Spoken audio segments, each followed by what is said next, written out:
삶을 살아갈 때 꼭 필요한 것 중에 하나는 기준입니다. 누구나 기준을 가지고 살아가죠.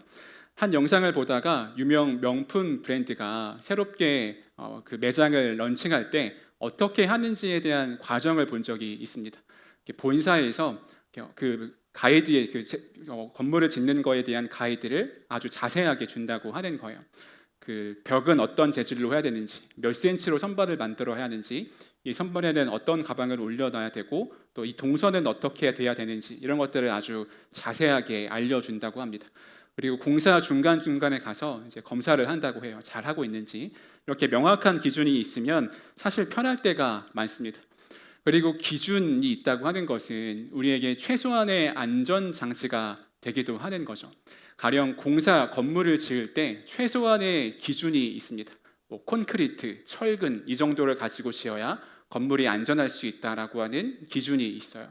우리가 뉴스에서 종종 볼 때 콘크리트를 빼거나 뭐 철근을 빼가지고 사고가 나는 장면들을 볼 때가 있습니다. 기준을 지키지 않았기 때문에 벌어지는 일들이죠. 그래서 이 기준은 우리의 개인적인 것뿐만 아니라 사회에서도 함께 규범적으로 나타나고 있는 것일 수 있습니다.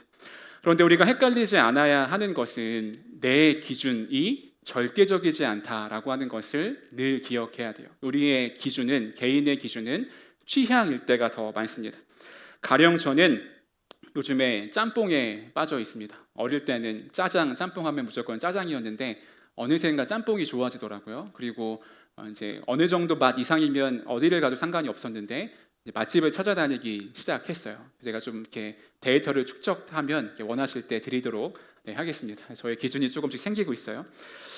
짬뽕을 먹으면서 이게 해산물 베이스인가, 이게 육류 베이스인가 국물을 보게 되고, 이 해산물의 볶임과 채소의 볶임 정도는 어느 정도인가, 뭐 불향은 어느 정도 나는가, 이런 것들을 제 마음 나름대로 판단을 하고 기준을 삼고 있습니다. 그동안 세월 동안 시흥에 와서 태양만 갔던 세월이 너무 아깝더라고요. 이렇게 맛있는 데가 많았는데 아무튼 그렇습니다. 그런데 이게 저만의 기준이고 제 취향인 거죠. 이걸 누구에게 강요할 수 없습니다. 아무리 유명 맛집 탐방하는 유튜버가 여기가 맛있다고 해도 저와 맞지 않으면 사실 그게 맛있을 수 없는 거죠. 우리가 살면서 문제는 무엇이냐면 개인의 취향을 절대적인 기준인 것처럼 여기며 살아간다고 하는 것이에요. 나의 경험과 생각이 절대적 기준이 되어서 살아갑니다. 그러니까 문제가 되죠. 나의 생각을 강요하고 내 기준에 벗어난 사람을 용납하고 용서할 수 없게 됩니다. 내가 맞고 옳다고 우기게 돼요. 그러다 보면 어느새 내 주변에는 그냥 내 취향에만 맞는 사람들만 남아있을 때가 많습니다. 그냥 삶을 살아가는 방식은 편할 수 있지만 건강한 인간관계를 맺으며 살아갈 수는 없게 되는 거죠. 우리는 지난주 말씀을 기초해서 예수님이 우리를 세상의 소금과 빛으로 부르셨다고 함께 나눴습니다. 그러면 소금과 빛으로 살아간다고 하는 것은 무엇을 의미할까요? 우리가 그냥 딱 드는 생각은 소금과 빛의 은유를 생각해 봐서 없어서는 안 되는 존재, 조금 더 선하고 착한 일, 선행을 하는 존재라고 생각을 할 때가 있습니다. 내 경험과 생각을 판단해서 그 말씀을 해석하는 거죠. 그리고는 각자의 해석을 내어놓습니다. 물론 모든 말씀이 하나의 결론으로 가야 되는 건 아니지만 예수님의 진의가 무엇인지, 의도가 무엇인지는 우리가 알아야 할 필요가 있다고 하는 거예요. 그런 점에서 오늘 본문을 통해 예수님은 우리에게 절대적인 기준과 가치가 무엇인지를 말씀하고 있습니다. 그것이 오늘 본문에 잘 드러나고 있는데 성경 말씀이에요. 제가 그동안 산상수훈의 말씀을 정말 여러 번 많이 읽고 묵상해왔는데 요즘에 설교를 준비하면서 다시 한번 묵상하면서 놀라고 있습니다. 구조가 정말 탄탄해요. 그러니까 예수님이 팔복을 말씀하시고 너희가 세상의 소금과 빛이다라고 말씀하셨습니다. 그런데 그러고 나서 하시는 말씀이 무엇이냐면 율법에 대해서, 말씀에 대해서 이야기하고 있다고 하는 거예요. 즉 우리가 이 땅에서 소금과 빛으로 살아가야 하는데 그것의 기준이 무엇인가 했을 때 그것이 말씀이라고 하는 것입니다. 사람들은 예수님이 공생애를 시작하시자마자 놀라기 시작했습니다. 이전에는 없던 새로운 유의 사람이 나타나서 여러 가지 놀라운 일들을 행하기 시작했고 하나님 나라를 선포하고 병을 고치고 귀신을 내쫓는 일들을 하기 시작했어요. 사람들이 여러 소망과 기대를 가지고 예수님을 쫓기 시작합니다. 무언가 새로운 일을 행하실 분이구나, 새로운 시대가 우리에게 오겠구나라고 생각을 했을 것입니다. 그런데 예수님은 그런 이들에게 이렇게 말씀하세요. 마태복음 5장 17절 같이 한번 읽어보겠습니다. 시작. 내가 율법이나 선지자를 폐하러 온 줄로 생각하지 말라. 폐하러 온 것이 아니요 완전하게 하려 함이라. 아멘. 여기서 율법과 선지자라고 하는 말은 구약 성경 전체를 다 포함하는 말입니다. 율법은 모세오경을 이야기하고 선지자들은 선지서를 이야기해요. 그러니까 예수님이 여기서 표현하는 것은 구약 성경을 말씀하고 있는 것입니다.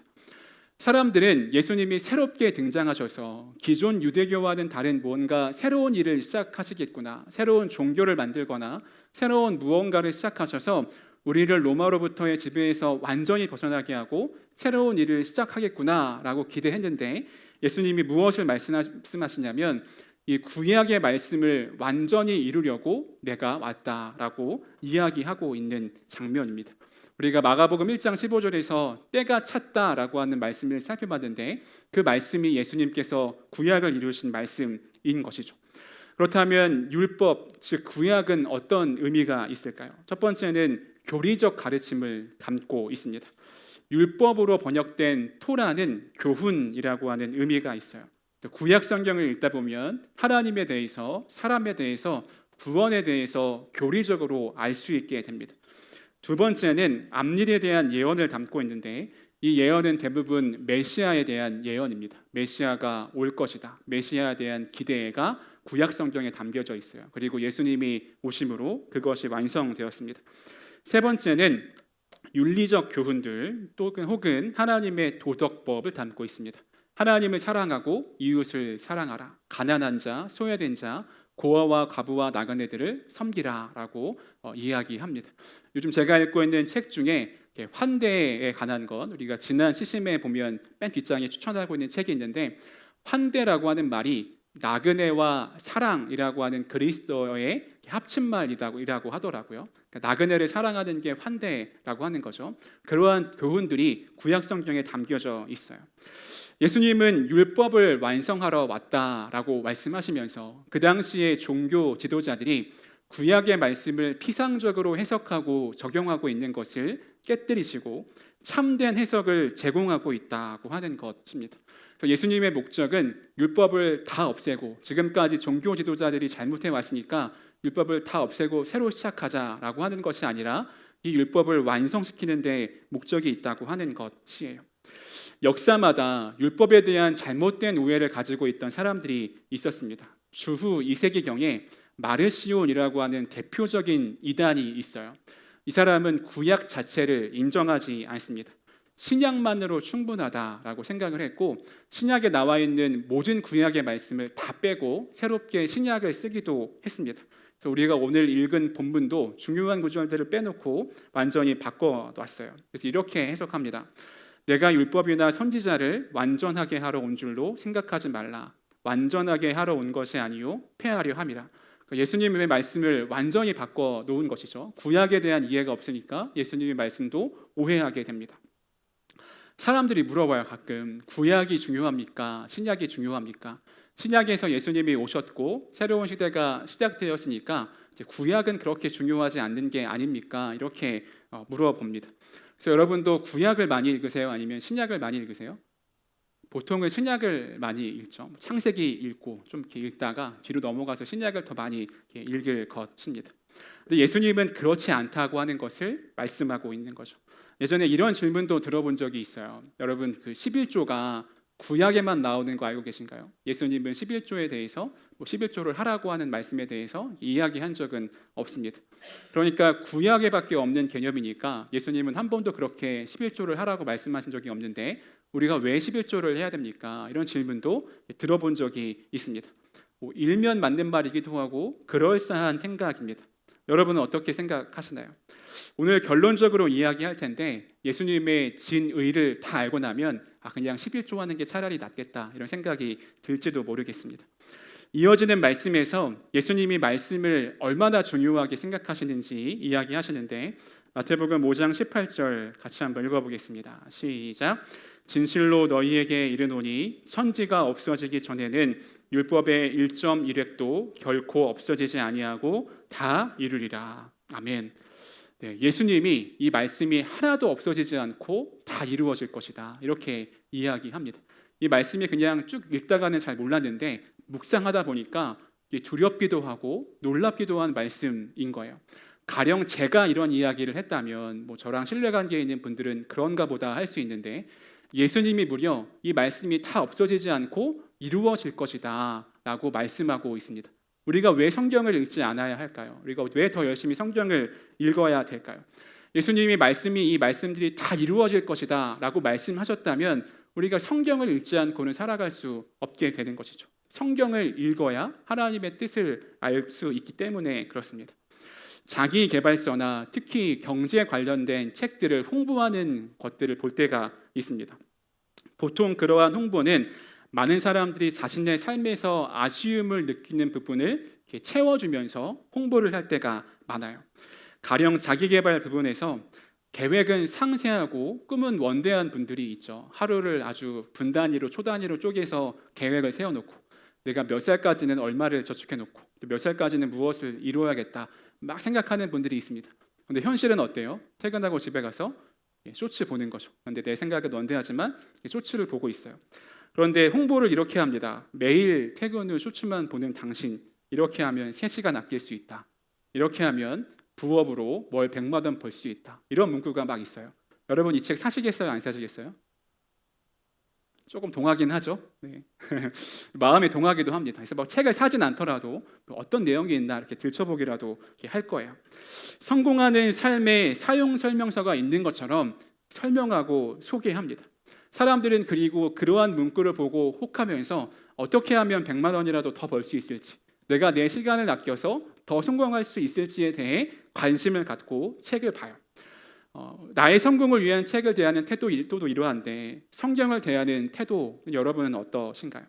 무려 예수님이 1.1획도 사라지지 않고 다 이루리라 말씀하신 것이 성경입니다.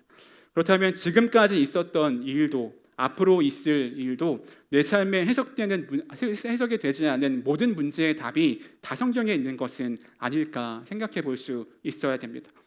우리는 성경에 대한 많은 오해를 가지고 있어요. 성경은 재미없다. 성경은 지루하다. 성경은 어렵다. 성경은 너무 길다. 이런 생각이 우리에게 있습니다. 근데 사실 그것보다 더 중요한 것은 관점의 문제일 수가 있습니다. 하나님과 예수님에 대해 알 수 있는 책이 성경이고 신약, 구약 39권, 신약 27권으로 되어 있습니다. 너무 아쉬운 거 아닌가요? 하나님에 대해서 알 수 있는 책이 고작 66권밖에 없다면 우리는 더 아쉬워야 돼요. 사랑하는 사람에 대해서, 사랑하는 존재에 대해서 알 수 있는 게 한정적이다. 그럼 너무 아쉽고 그것을 계속 보게 될 것입니다. 내용이 더 있어서 하나님을 더 잘 알게 됐으면 좋겠어요. 성경 읽을 시간이 없습니다라고 이야기하는 분들도 있습니다. 진부한 말이지만 여러분이 정말 성경을 읽고 싶은데 시간이 없으신가요? 우선순위가 바로 세워져 있으신가요? 우리의 삶을 돌아봐야 됩니다. 지금은 잘 못하는데 주말이 지나고 월요일이 되면 저희 집이 이렇게 막 어지러져 있습니다. 저희 가족이 다 주말에 바쁘게 지내니까 집을 청소할 시간이 없고 월요일이 되면 좀 청소를 해야 되는 상황이 돼요. 아내는 출근을 하고 지한이는 학교를 가죠. 그럼 쉬는 사람이 저밖에 없어요. 제가 잘해야 되지만 아내가 앉아 있어서 거짓말을 못 하겠는 게 잘 치우지는 않습니다. 어쩌다 한번 치워야겠다 싶은 마음이 들면 치워요. 그러면 이제 지한이를 학교에 데려다주고 예전에 유치원에 데려다주고 꼭 치워야겠다 싶은 생각이 드는 날에는 무엇을 하냐면 집에 들어가자마자 10분 알람을 맞춰놓습니다. 그리고 내가 이 10분 동안은 청소만 무조건 해야지라고 하면서 청소를 하기 시작해요. 근데 집 청소가 10분이면 끝나나요? 거의 그렇지 않죠. 그러면 일단 시작한 게 있으니까 끝까지 하고 마무리를 합니다. 그런데 내가 좀 쉬었다가 해야겠다 이런 날은 어김없이 아내가 돌아올 때까지 청소를 하지 못합니다. 이렇게 한 소리 듣고 혼나고 이렇게 하기도 하는 거죠. 네, 무슨 말을 하려고 하시는지 아시겠죠? 모든 것의 문제는 시간이 없다의 문제일 때이기보다는 마음의 문제일 때가 더 많아요.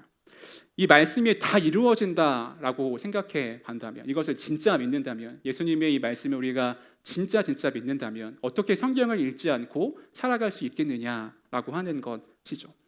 뿐만 아니라 예수님은 우리에게 더 적극적인 삶의 태도를 요구하십니다. 마태복음 5장 19절입니다. 같이 한번 읽어보겠습니다. 시작.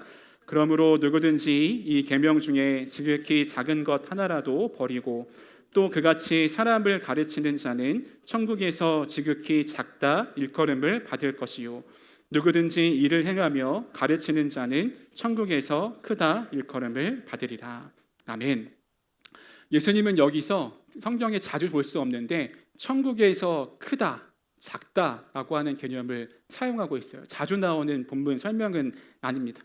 말씀 중에 지극히 작은 것이라도 버리는 사람은 천국에서 작은 사람이고 누구든지 말씀을 행하며 가르치는 사람은 천국에서 큰 사람이다라고 말씀하고 있습니다.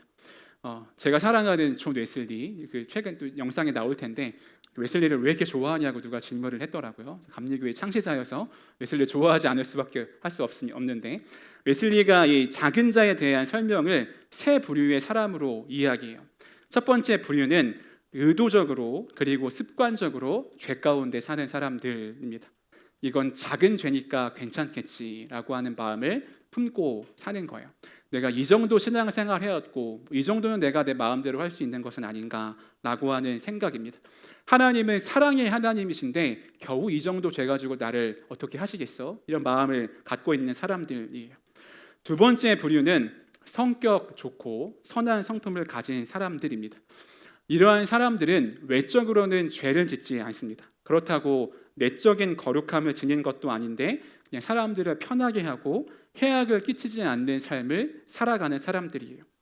규칙적인 종교 생활을 해서 비그리스도인이다라고 이야기할 수는 없지만 그렇다고 진짜 온전한 그리스도인이다라고 할 수도 없는 존재가 두 번째 부류의 사람들입니다.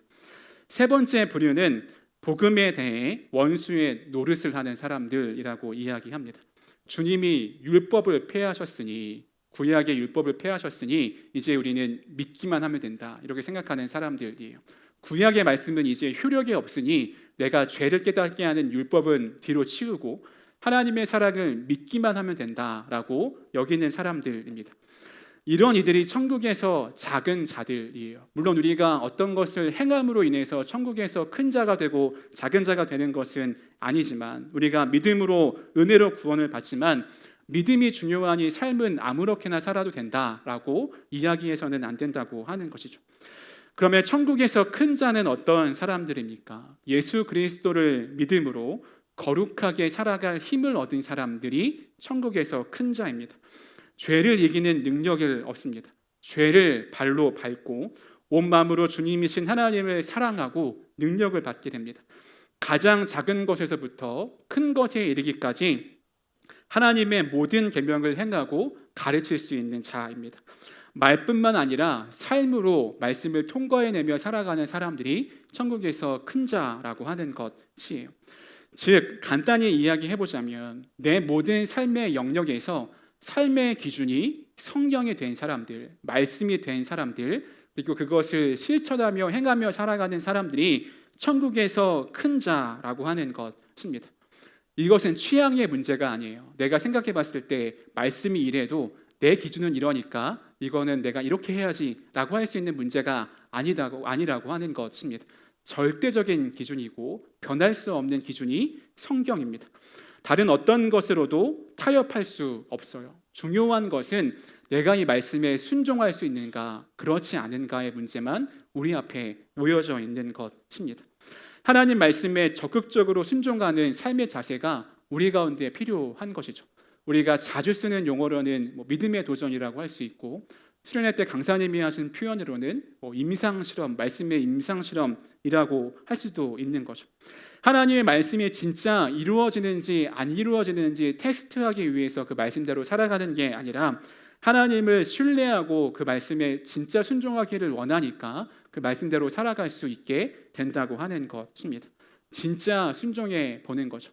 말씀을 의지하고 순종하다 보면 나를 뛰어넘어 순종할 수 있게 됩니다. 제가 몇 주 전에 설교하면서 지극히 작은 자 하나에게 곧 나에게 한 것이다 라고 하는 말씀을 제가 읽고 묵상하고, 제가 저의 습관과 제 성향을 뛰어넘어서 노숙인 할아버지에게 밥을 대접해드리고 교회에 찾아온 노숙인에게 몇 푼 쥐어주기도 하고, 주기적으로 쪽방촌에 찾아가서 노숙자 할아버지와 친구가 되기도 했습니다.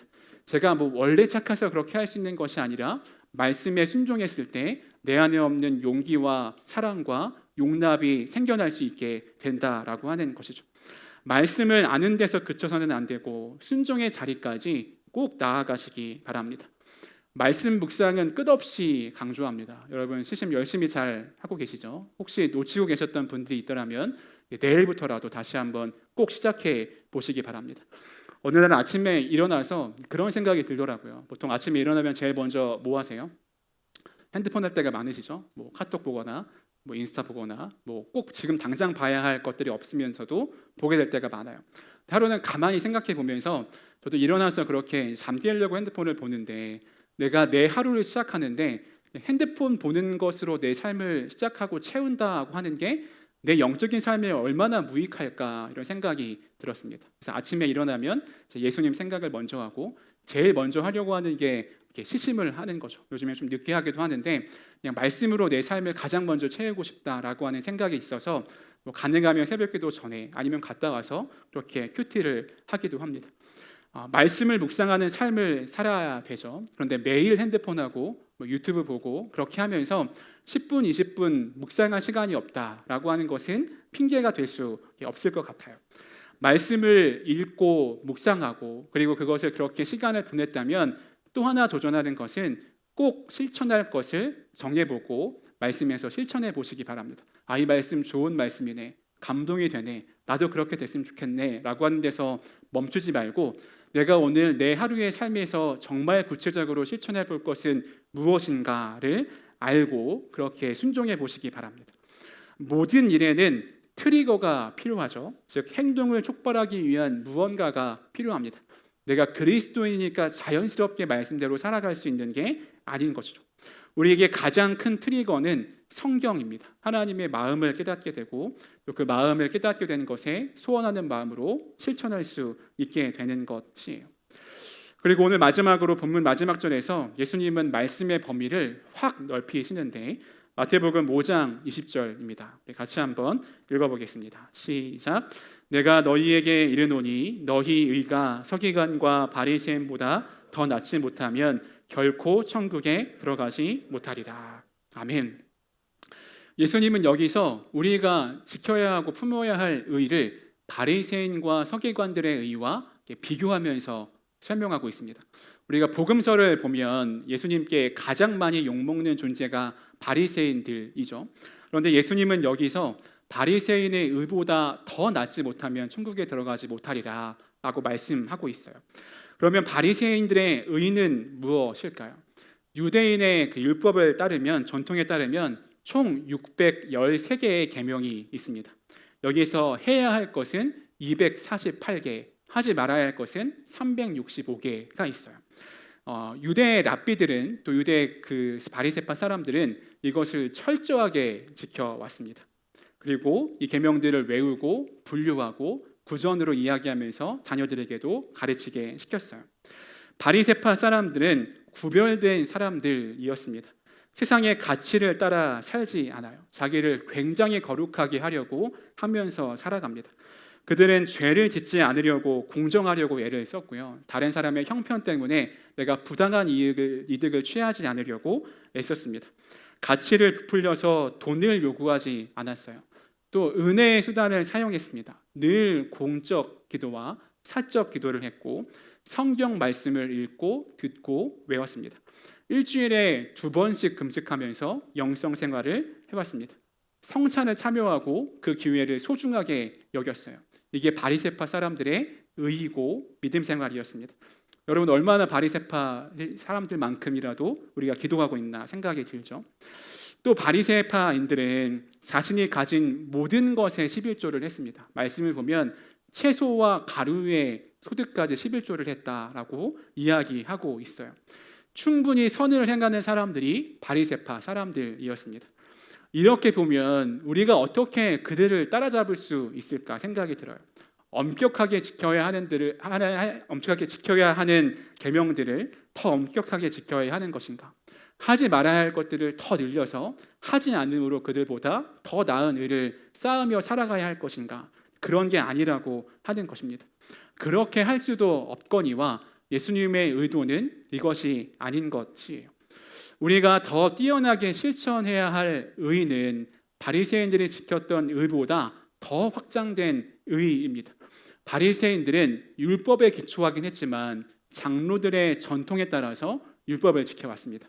가령 예수님이 안식일에 손 마른 사람을 고치는 것을 가지고 바리새파 사람들이 막 뭐라고 하거든요. 근데 이게 장로들의 전통에 따른 규율, 계명이었다고 하는 거죠. 종교개혁 시절에 성경보다 교황의 권위가 더 높았던 것처럼 바리새인들에게도 마찬가지였습니다. 특별한 일만 강조하고 있던 거예요. 그런데 예수님 말씀하신 그리스도인들이 지켜야 하는 의는 다릅니다. 하나님의 계명의 일부분만을 지켜야 하는 것이 아니라 모든 의를 다 지켜야 하는 것. 그래서 의의 범위 면에서 바리새인들과 달라요. 그리고 우리가 더 뛰어나야 하는 의는 율법을 문자적으로 지키는 것에서 넘어서서 말씀의 정신을 살아낼 수 있는 것을 이야기합니다. 마음의 의를 지켜야 한다고 하는 것이죠. 그리스도인의 의는 말씀의 외적인 부분뿐만 아니라 내적인 순종으로 이어져야 된다고 하는 것입니다. 단순히 어떤 해를 끼치지 않는다거나 선을 행하거나 하나님의 계명을 준수하는 것은 모두 외적으로 드러나는 일들입니다. 반면에 심령의 가난함, 애통함, 온유함, 의에 줄이고 목마름, 이웃을 사랑함, 마음의 청결함, 이런 것들은 다 내적인 것이죠. 평화를 일구는 행위나 의를 위하여 고난을 받는 것도 내면적인 성품을 포함하고 있어야 그것이 건강하게 드러날 수 있게 됩니다. 예수님의 말씀에 근거해서 우리의 의의가 서기관과 바리새인들보다 더 뛰어나야 함을 이야기하고 있습니다. 그렇게 하기 위해서 우리가 세상과 구별되어 최선을 다해 살아가려고 했던 바리새인들에게 뒤처지고 있는 것은 아닌지 우리의 삶을 점검할 수 있어야 돼요. 은혜의 수단을 사용해서 자신의 영혼을 돌보는 일에 여러분 최선을 다해 보시기 바랍니다. 기도하고 금식하고 말씀을 읽고 거룩하게 살아가야 합니다. 선을 행하는데도 뒤처져서는 안 됩니다. 그러나 뒤처지는 것에 안주해서는 안 되고 우리의 의의가 서기관과 바리새인보다 더 뛰어난 것이 되도록 해야 합니다. 말씀 중에 한두 개는 지키지 않아도 괜찮겠지 이런 마음을 가져서는 안 되죠.